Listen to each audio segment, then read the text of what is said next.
Hello, everyone. This is Adrian, and this is my discussion post 5. And today I'll be answering it to the best of my ability. So, to get started, we have question 1. What should be included in the introduction of an effective speech? And so, what I have down is definitely include, well, definitely get the audience engaged. If you have your audience engaged throughout the whole thing, or since the beginning, you'll be good. You're golden.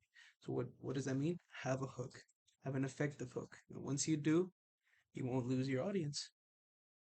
Next, state the topic in the thesis. State what you're going to talk about. And that also relates to make the topic relatable. So state what you're going to talk about, make it relatable. That way you have a connection. And when I say we'll have a connection, they can relate to you. So the speaker and audience have that connection that so they are more comfortable and they're willing to listen to you. Next, establish your credibility. If your work and word is valid, if your facts and statistics are proven correct, then there's no problem they should be trusting you. So, again, have credible work. And next, preview the main points. State what you're going to talk about in your body. That way, it's easy to follow along. That way, everyone knows what you're talking about. And it's just like the organizational pattern video said from that quote. State what you're going to say it, and then finally state that you did say it. That way, the audience will catch up with you, be along with you. Next, what should be included in the conclusion of an effective speech? So basically, same thing as the introduction, but you're just going to summarize everything and reestablish everything. Summarize the main points and how they relate. So we're just going to go back and do the same thing over again. Just summarize your points and relate to them. Restate your topic in your thesis. Make sure you're driving your point, why you're saying what you're saying, why you're doing it, and then create closure of a sense of a finale that you're finishing off.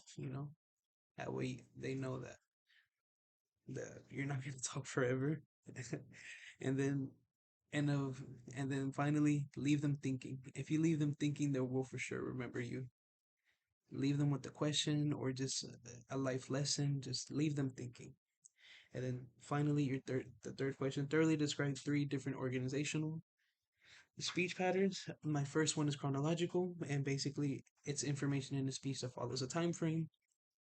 And so, what that means is basically, like the video said, well, the video example was the first, second, third, fourth year, and it also said how to make a PB&J sandwich, and basically, it's write the steps down thoroughly and present that. And another example was the historical information about Battle of Gettysburg. If you're gonna present information on that, you need the chronological time for it. The next one, the next organizational pattern is problem solution. It's a two-step using mainly persuasive. So an example is gun violence. If you have gun violence, that's the problem.